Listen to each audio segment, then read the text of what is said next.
¿Qué tal, amigos de Cable Señal 6 Imagínate Más? Bienvenidos a este su programa Duralex. Como siempre, agradeciendo el favorecimiento de su atención y a Ocra, que nos permite cada viernes llegar hasta sus hogares. Pues el día de hoy nos sentimos muy honrados, muy distinguidos. En primer lugar, estar sentados en esta tribuna y agradecer muy puntualmente al magistrado presidente del Tribunal Electoral del Estado de Morelos, el magistrado Ertino Avilés, que nos permita de una u otra manera llegar hasta estas instalaciones y poder darle a conocer a la gente pues, lo trascendente que resulta esta reforma político-electoral, hablar de presupuestos, que es lo que siempre nos interesa pues, para la operatividad y funcionalidad de las instituciones. En fin, en general, que nuestro público que gentilmente nos sigue tenga conocimiento de qué se trata este tribunal, cómo hoy queda conformado, todo lo que impacta esta reforma, si es tan amable, señor presidente de magistrado. Claro que sí, con mucho gusto, diputado Carlos de la Rosa. Para mí es un honor poderles recibir en este Tribunal Estatal Electoral en Morelos, quienes sus integrantes estamos convencidos en construir como el Tribunal de los morelenses. El tribunal en el que se apuesta a la legitimidad, a la confianza ciudadana y que pueda ser como tribunal una casa de transparencia para poder apostar a la gobernabilidad democrática de este Estado. Y para nosotros es un honor poder recibir aquí a las cámaras, poder recibir la oportunidad de platicar sobre esta reforma política electoral consagrada apenas el 10 de febrero del año 2014. Así es. Y que poco a poco ha ido dando lugar a nivel nacional y a nivel local a nuevas instituciones. Tal es el caso del Código de Instituciones y Procedimientos Electorales, y que va a alimentar en mucho, sin duda, esta participación ciudadana ante la fiesta cívica morelense que estamos próximos a celebrar.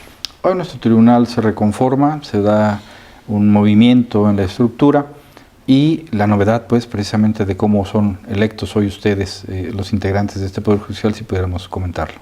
Claro que sí, con mucho gusto. Con motivo de la reforma política electoral, el Poder Constituyente del Estado mexicano determinó una nueva integración en los órganos jurisdiccionales electorales, léase tribunales estatales electorales de toda la República Mexicana. Y es el caso que hoy los integrantes de estos órganos jurisdiccionales deberán ser electos por las 2/3 partes de los integrantes de la Cámara de Senadores de la República Mexicana. Apenas el pasado 2 de octubre de este año, el Senado de la República ha nombrado a 17 estados, a nuevos integrantes de 17 estados dentro de la República, y que varían en algunos casos integrantes por 3 magistrados y en otros casos integrantes por 5 magistrados.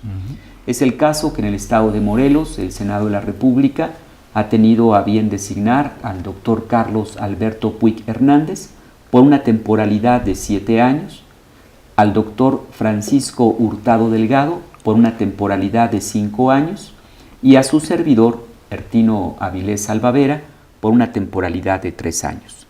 Con esta nueva integración, con esta nueva dinámica, en el que la propia reforma desincorpora al Tribunal Electoral del Poder Judicial del Estado de Morelos y prácticamente lo constituye en términos de normatividad como un órgano constitucional autónomo, es que se enfrenta este proceso electoral que apenas, de acuerdo con nuestro nuevo código, ha arrancado el pasado 4 de octubre y que este tribunal ha hecho su declaratoria formal de inauguración el pasado 7 de octubre, presentando a la sociedad morelense a los nuevos integrantes de este pleno. Bien, agradeciendo la invitación que tuve para asistir, desafortunadamente por cuestiones de orden de trabajo no pudimos llegar, pero finalmente esto llama la atención en relación a esta desincorporación, diría yo entre comillas, del Poder Judicial, a esta autonomía de este ente que se le da constitucionalmente, pero únicamente en papel. Porque, y lo digo con toda responsabilidad, en función de que para que exista una autonomía, debe darse también la autonomía financiera. Yo, checando el presupuesto que hoy se habrá de aprobar para el ejercicio 2015, checo que el tribunal sigue formando parte del Poder Judicial, dado que su presupuesto, por lo menos a nivel estatal, la normatividad federal tengo entendido que habla de cosas diferentes, pero a nivel Estado no hemos podido armonizar la norma o no se da la pauta para la armonización, y dada la premura, pues estamos hablando de que el 15 de diciembre arrancamos prácticamente ya las precampañas. pero finalmente su presupuesto sigue dependiendo del Poder Judicial y sigue dependiendo de que el Ejecutivo lo asigne. ¿Cómo podemos hablar de una autonomía de un órgano? ¿Cómo podemos hablar de una independencia en cuanto a la actuación si finalmente se sigue en la estructura, nomenclaturamente hablando, pues se desincorpora del Poder Judicial, presupuestariamente depende del mismo. Constitucionalmente es un órgano autónomo, pero sigue dependiendo del Poder Ejecutivo. Sin duda alguna, de los retos que presenta la reforma política electoral es este. No podría hablarse, como lo refiere el artículo 116 de la Constitución Federal, de una autonomía e independencia respecto de los órganos jurisdiccionales electorales, si no se precisa de una manera específica una autonomía presupuestal o una autonomía hacendaria. Y ocurre, como usted lo apunta, de una manera muy certera. El actual Código de Instituciones y Procedimientos Electorales refiere que este tribunal remitirá su presupuesto dentro del proceso electoral hacia el Consejo de la Judicatura del Poder Judicial local, para que pueda ser presentado ante el titular del Poder Ejecutivo y éste a su vez lo remita ante la soberanía local para efectos de su aprobación. Y como usted lo apunta, efectivamente, para el proceso 2015 hay un presupuesto muy reducido, que incluso, dicho sea de paso, menor al que estamos ejerciendo en un año no electoral.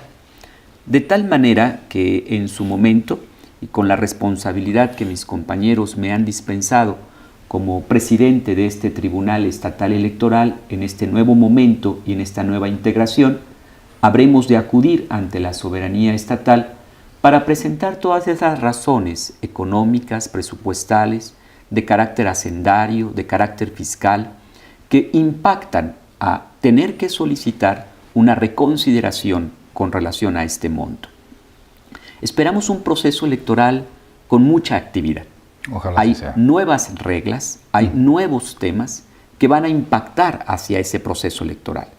Una de ellas, sin duda alguna, será el tema de las coaliciones, que ahora se manejan como coaliciones flexibles, de un 25%, de un 50%, de un 70%. Pero con base en estas nuevas reglas, además la participación de las candidaturas apartidistas, que en términos de participación ciudadana son viables de acuerdo con la reforma constitucional. De tal manera que esto habrá de impactar a nuestro órgano jurisdiccional en el aumento de expedientes que se encuentran en trámite y resolución. Permítame solo una estadística.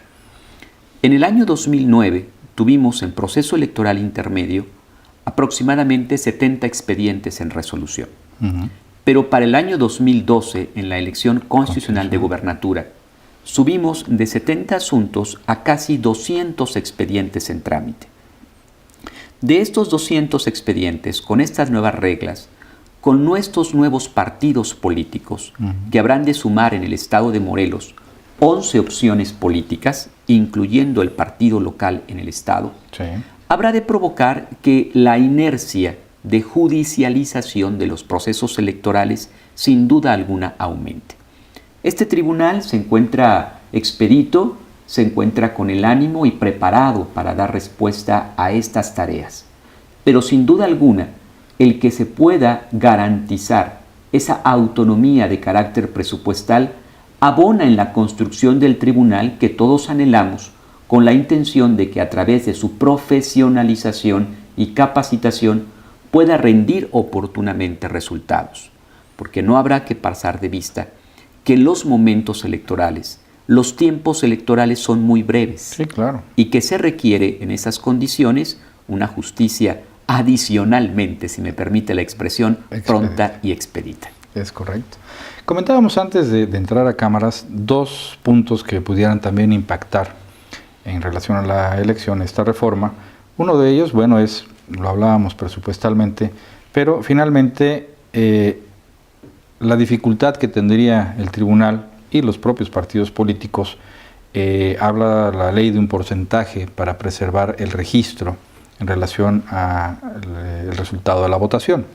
Finalmente, se tenía establecido un 2.5, la reforma habla de un 3, como comentaba usted, pero al final de cuentas, pues hay, por decirlo de alguna forma, la laguna o la falta de armonización en función de las resoluciones que ha emitido la Suprema Corte en relación a este porcentaje, dado obviamente la inconformidad que algunos partidos políticos presentaron. Y el otro, hablando de presupuesto, los requisitos que se requieren para la conformación en general de la estructura del tribunal para algunos servidores que lo integran, y que esto representaría finalmente pues la dificultad para el tribunal en un corto periodo de tiempo, de aquí a diciembre, y nada más el periodo de diciembre y posterior a la elección, para contratar personal cuando los requisitos son mucho más allá de lo que en su oportunidad para el rango de funcionario que se requiere, se solicitan. Me comentaba usted que hay un artículo 130 y algo del Código que establece requisitos para unos secretarios que se equiparan a magistrados, no siendo de ninguna manera la labor que desempeñan. ¿Cómo podríamos resolver esta situación en ambos casos? Me parece que en ambos casos habría una posición que el tribunal debe reflexionar y ponderar sobre este tema. Efectivamente, dentro de la reforma política electoral se habló de un porcentaje para la conservación de la calidad de partido político e incluso algún porcentaje vinculado a la asignación de representación proporcional en la integración del órgano legislativo. Es un hecho público, es un hecho notorio, que la Suprema Corte de Justicia de la Nación, ante impugnaciones formuladas respecto de estos temas, ha tenido una determinación y específicamente en el caso del Estado de Morelos, ha estimado que parte de esos porcentajes no resultan acordes a la constitucionalidad. A partir del razonamiento que este porcentaje no se hubiera incluido en la reforma constitucional, sino que se encuentre en la Ley General de Instituciones y Procedimientos Electorales. Dicho de otra manera, que la ley federal, general, secundaria, no pudo haber precisado este porcentaje que no determinaba la norma constitucional. No quisiera, salvo su mejor opinión, tener un pronunciamiento de fondo sobre este tema, en razón de que sin duda alguna será un tema que puede ser objeto de impugnación. Claro. Pero lo cierto es que ante esta circunstancia y ante la resolución de la máxima autoridad jurisdiccional del país, es importante apreciar los efectos y consecuencias que ello pudiera generar. Y por el otro rubro, como usted bien lo apunta y lo habíamos comentado, en el Código de Instituciones y Procedimientos Electorales se habla de ciertos requisitos para formar parte del grupo de trabajo del tribunal. Me refiero al secretario general del tribunal, me refiero a los secretarios proyectistas, a los secretarios instructores y a los notificadores. Y se aprecia que en diverso apartado del Código de Instituciones y Procedimientos Electorales hay una exigencia para formar parte de la Secretaría Instructora del Tribunal en las diferentes ponencias, entre cuyos requisitos está tener 35 años de edad cumplido y tener una antigüedad mínima de 10 años en la expedición del título. No dudamos de la profesionalización que el ánimo legislativo alimenta. Pero va mucho más allá de... Sí estamos convencidos que en las condiciones de imposición de estas características, que por cierto se homologan a las características para ser magistrado del Tribunal Estatal Electoral o incluso del Poder Judicial, del Tribunal Superior de Justicia, incluso también pensamos que esto puede inhibir la carrera judicial electoral. Claro. Que dicho sea de paso, licenciado, no es fácil encontrar personas capacitadas en la materia electoral. Por la temporalidad de la acción, ¿no? Así es. Y porque además nuestras universidades públicas no tienen una preferencia sobre materia civil, penal, laboral, pero no necesariamente sobre la materia electoral. Nosotros hacemos votos para que en su oportunidad pueda replantearse y reconsiderarse esta exigencia con el ánimo de que el tribunal pueda seguir formando este servicio jurisdiccional electoral a su interior y de esta manera, no necesariamente en esta integración, probablemente en las subsecuentes integraciones, pueda dejarse formado un cuerpo de abogados que permitan la continuación de los trabajos en materia de justicia electoral local. Siempre y cuando existan los presupuestos suficientes para que apostamos. Esto pueda darse, porque si no, bueno, pues será muy buena la intención, pero si no hay con qué mantener esa planta, porque mucho se critica también pues la operatividad del tribunal. Bueno, ¿qué realmente hace el tribunal? ¿Qué realmente hace hoy el INE, por ejemplo, ¿no? En época no electoral, el dispendio que consideran algunos que se hace en relación a las materias electorales, tanto el INE como el tribunal, pues trabajan, dicen los que en su momento no conocen la materia, pues únicamente unos cuantos meses al año en la elección. El resto del tiempo no hacen nada. ¿Por qué pagar? ¿Por qué gastar? ¿Por qué incluir en el presupuesto un grueso de la cantidad cuando pues realmente nada más trabajan unos meses? La verdad es que esa expresión ha cambiado radicalmente con la nueva normatividad constitucional electoral. Los tribunales electorales locales actualmente nos desempeñamos en tareas muy distintas cuando no existe proceso electoral. Permítanme algunos ejemplos. La Sala Superior del Tribunal Electoral del Poder Judicial de la Federación ha dicho que forman parte de los derechos político-electorales del ciudadano el pago de las dietas respecto de aquellos servidores públicos que como regidores, como síndicos, como presidentes municipales, e incluso en su oportunidad pudiera ser también como integrantes de los legislativos locales, de tal manera que para garantizar el derecho político electoral, el tribunal está expedito en poder conocer de conflictos de funcionarios que estén en activo o que hayan dejado la actividad tiempo atrás dentro de un periodo razonable, como lo marca la jurisprudencia del órgano jurisdiccional que comento. Este tema es un tema muy frecuente, muy socorrido cada vez más en el tribunal. Pero adicionalmente a este tema, en la nueva visión federalista electoral de Sala Superior, ha permitido que los tribunales electorales locales puedan ser una primera instancia en conflictos intrapartidistas. Y tenemos, por ejemplo, el caso de que en comités directivos, en comités ejecutivos locales, antes de acudir a la Sala Superior, tenga que agotarse la instancia intrapartidaria respecto también del órgano jurisdiccional electoral local. Solo como muestra un ejemplo. Hace un rato habíamos comentado que en el proceso 2009, en año electoral, se habían tenido como discusión aproximadamente 70 asuntos. Hoy, antes de arrancar el proceso electoral en un año no electoral, habríamos tenido más de 45 asuntos vinculados a estos temas. Esto es una reflexión importante porque el número de asuntos, el número de competencias, el número de trabajos que el Tribunal Electoral tiene en tiempos no electorales está cada vez más en aumento. A ello habrá que sumarse las tareas de capacitación en materia electoral. Lo comentábamos hace un rato, ¿no? Así es. Y hemos desarrollado tareas de capacitación exitosas. Apenas el mes pasado hemos desarrollado un curso básico a partidos políticos en la actualización de la reforma política electoral. Hemos desarrollado una semana de derecho electoral a nuestro interior. Y si me permite, por favor, la oportunidad, el próximo 10 de noviembre a las 11 de la mañana, en la Casa de la Cultura Jurídica de la Suprema Corte de Justicia de la Nación en Morelos, estamos por desarrollar un coloquio, una mesa redonda, denominada Sobre el nuevo federalismo electoral en México, donde esperamos la presencia del doctor Lorenzo Córdoba Vianello, presidente del Instituto Nacional Electoral, consejero, la presencia de la doctora María del Pilar Hernández, investigadora del Instituto de Investigaciones Jurídicas, y del propio doctor César Astudillo, también del integrante del Instituto de Investigaciones Jurídicas, junto con el doctor Molina Piñeiro, director del COPUEX, del Colegio de Profesores de Excelencia de la Universidad Nacional. En ese orden de ideas, estos trabajos de capacitación seguirán, antes incluso de la jornada electoral. En enero tenemos otro momento de capacitación para partidos políticos.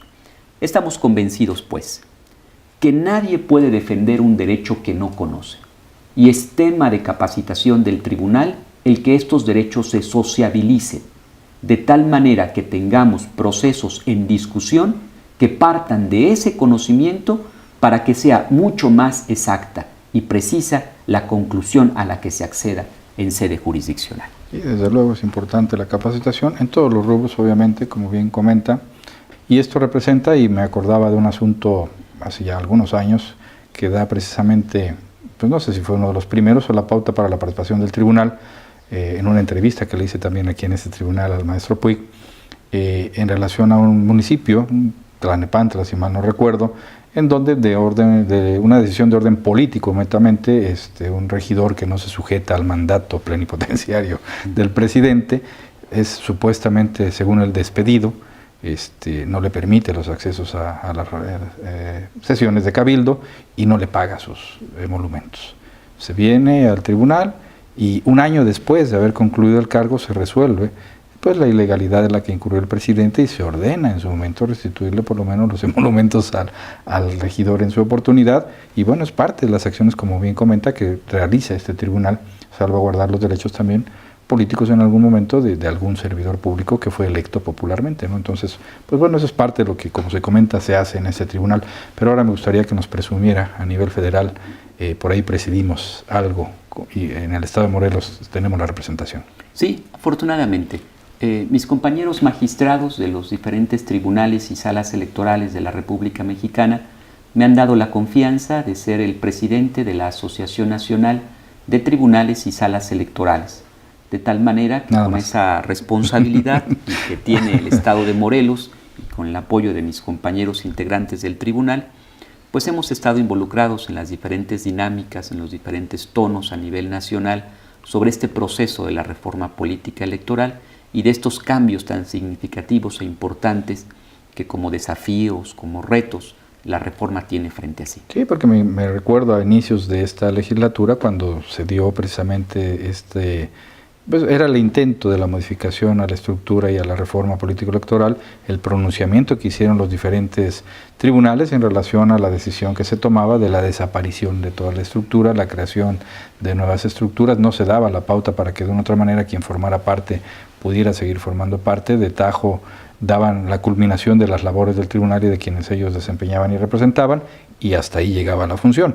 Así es. Gracias a su participación, gracias a esta asociación, al impulso que le dan, es que se recapitula en relación a esta intentona de reforma, y que esta reforma se da precisamente resultando pues que quienes en su momento han abrevado la cultura de la política, bueno, más bien de la aplicación de la norma a nivel electoral, pues pudieran continuar con esta labor, y es en función también de este movimiento, de esta asociación, que se dan los nombramientos escalonados. Tengo entendido que es para efectos de que quienes llegan nuevos, pues tengan la oportunidad de, cuando salen, en su oportunidad por el periodo que tienen, pues vayan dejando preparada una estructura ya en relación al conocimiento que se tiene de la materia, y no empezar cada periodo electoral o cada periodo que concluye la función del tribunal a capacitar. Lo que sucede pues en los municipios, lo que sucede en muchas áreas en las que pues llega uno de nuevo, y ya que más o menos va entendiendo uno cómo está la situación a los 2 años, a los 3 ya se va, y volver a empezar de nuevo la situación. No hay carrera,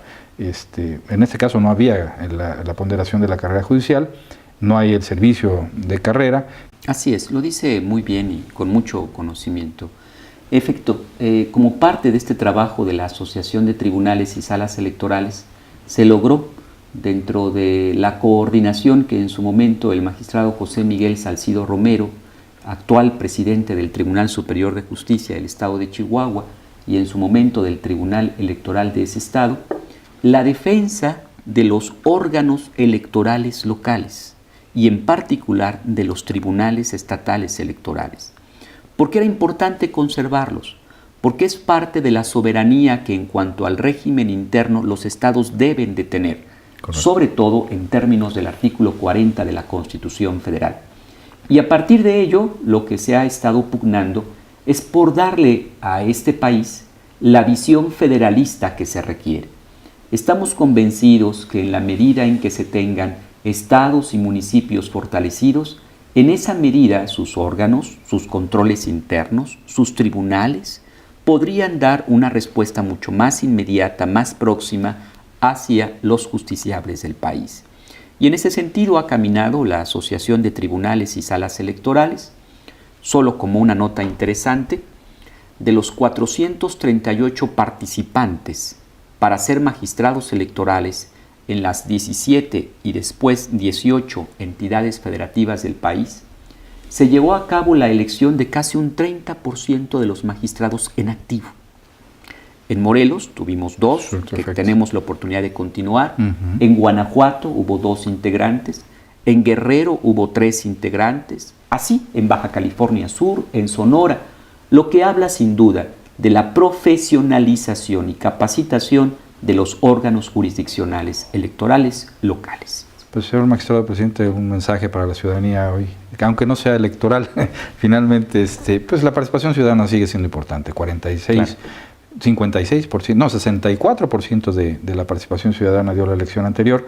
Yo haría votos porque esto por lo menos se preservara, ya no pido más, pero que no decaiga este ánimo de participación ciudadana en ese sentido y que tengamos pues la idea de poder seguir participando.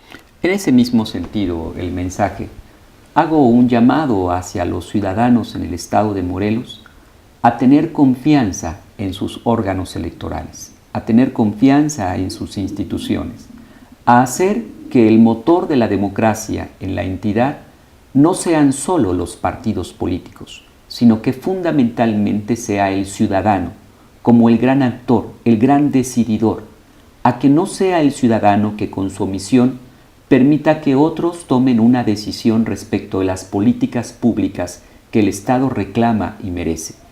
Que se tenga confianza en que la calificación del Tribunal Estatal Electoral será una confianza bajo los parámetros de autonomía, de independencia y de los principios rectores que marca el artículo 116 constitucional. Llamo a los morelenses a ver en este tribunal a su casa, la casa de la democracia y de la transparencia en la justicia electoral. Mi querido magistrado presidente, muchísimas gracias por la oportunidad de estar aquí, por recibirnos, muy honrado de estar en el Salón de Plenos. A ustedes, amigos televidentes, muchísimas gracias por favor su atención, a OCRA por permitirnos llegar hasta sus hogares, esperemos que haya sido de interés. Nos vemos en el próximo de la serie, que tengan ustedes un excelente fin de semana y muy buenas noches.